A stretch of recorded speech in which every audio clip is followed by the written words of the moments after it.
मैत्रिणींनो, हीच माझी लाईफस्टाईल. सकाळी उठणं, जेवण, पाणी, कपडे धुणं, भांडे, स्वयंपाक हीच माझी लाईफस्टाईल. कसं असतं, एकदा जर आयुष्याचं वाटोळ झालं ना, तर ते आयुष्याचं वाटोळ हे कायम म्हणजे आपल्या ते म्हणतात ना, एखाद्याच्या आयुष्याची रांडोळी झाली, 5वीला जर पुजली असं म्हणतात, तर ती आयुष्यभर तिला फक्त आणि फक्त त्रास सहन, गरिबी, अडीअडचणी, संकटे यालाच तोंड द्यावं लागतं.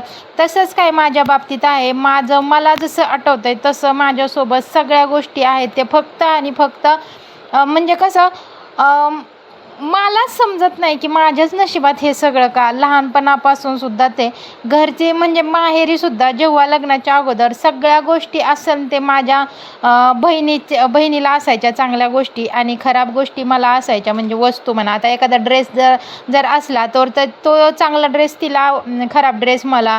एखादं चांगलं दप्तर आणलं, चांगलं दप्तर तिला, लो क्वालिटीचं दप्तर मला, असं प्रत्येक.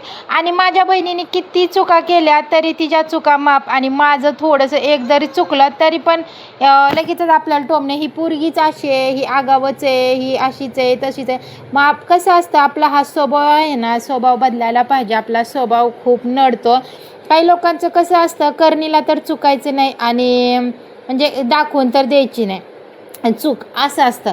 पण माझा स्वभाव कसा आहे, जे असेल ते तोंडावर बोलायचं, आणि समोरच्याला राग जरी आला तरी पण म्हणजे काहीच फरक पडत नाही असं मला वाटतं. थोडा वेळ राग येईन, पण जे नात्यात जो म्हणजे असं मागं बोलणं, टोमणे मारणं, ह्याच्या त्याच्यापाशी निंदा करणं, ह्या गोष्टी मला नाही जमत. म्हणजे दिखाव्याचं प्रेम, दिखाव्याची नाती मला नाही जमत. मला जे पण काय असेल ना, सगळं सरळ आणि स्पष्ट तोंडावर असतं, असा माझा स्वभाव आहे. तोच स्वभाव माझा सासरी पण नडतोय. कारण कसं असतं तुम्हाला सांगू का, आता माझ्या जावा भावा किती काय केलं तरी माझं लव्ह मॅरेज आहे, आणि बाकीच्या ज्या 4 जणी आहेत, म्हणजे आम्ही सगळ्या मिळून 4 जणी आहोत. आणि मी आहे ते 3 नंबरची आहे, आणि बाकीच्या 3 जावा आहेत त्या कसं लग्न करून आलेल्या आहेत. मी पण काय पळून नाही आली, पण माझं कसं, मी इंटरकास्टमधली आहे, त्यांच्या नात्यातली नाही. तर खूप गोष्टींचा असा फरक जाणवतो मला. म्हणजे सगळ्या गोष्टीत काय असेल तर माझ्यावरती येतं, आणि त्या सगळ्या एक होतात. का असं माझ्या नशिबात होतं काय माहिती. आणि मेन म्हणजे मला काहीच फरक पडत नाही बरं का. असं वाटतं कमीत कमी आपण ज्याच्यासाठी घर सोडलेलं आहे त्यांनी तरी आपली साईड घ्यावं. म्हणजे कसं, आपल्या नवऱ्याने तरी आपल्या साईडने उभा जर राहिलं तर आपण प्रत्येक गोष्टीला, प्रत्येक अडचणींना तोंड देऊ. पण माझ्या बाबतीत असं होत नाही. माझा नवरा स्वतः माझ्या चुका काढतो. म्हणजे विचार करा, माझ्या जावांपुढं, माझ्या दिरांपुढं माझा नवरा स्वतः म्हणतो की चूक तुझीच आहे, तूच चांगली नाही, तूच असं, तूच म्हणजे सगळ्या गोष्टी आहेत ते माझ्यासोबत जावांसमोर माझा नवरा माझी साईड घ्यायचं सोडून माझ्या चुका काढतो, आणि त्यांच्या नजरेत तो चांगला बनतो. हा तर माझ्या नवऱ्याचा पहिल्यापासून स्वभाव आहे. हा स्वभाव खूप म्हणजे खूप नालायकपणा म्हणला तरी पण चालेल.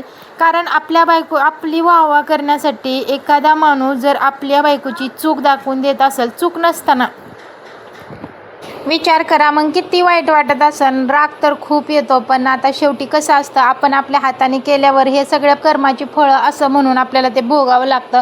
कारण जर काय बोलायला गेलं की लगेच ही लव्ह मॅरेजवाली आहे, हिला काही संस्कार, हिचं काय, म्हणजे आपल्या लगेच संस्कारावर बोललं जातं. सगळ्या गोष्टी आहेत त्या आपल्या संस्कारावरती, आपल्या आईवडिलांवरती बोललं जातं.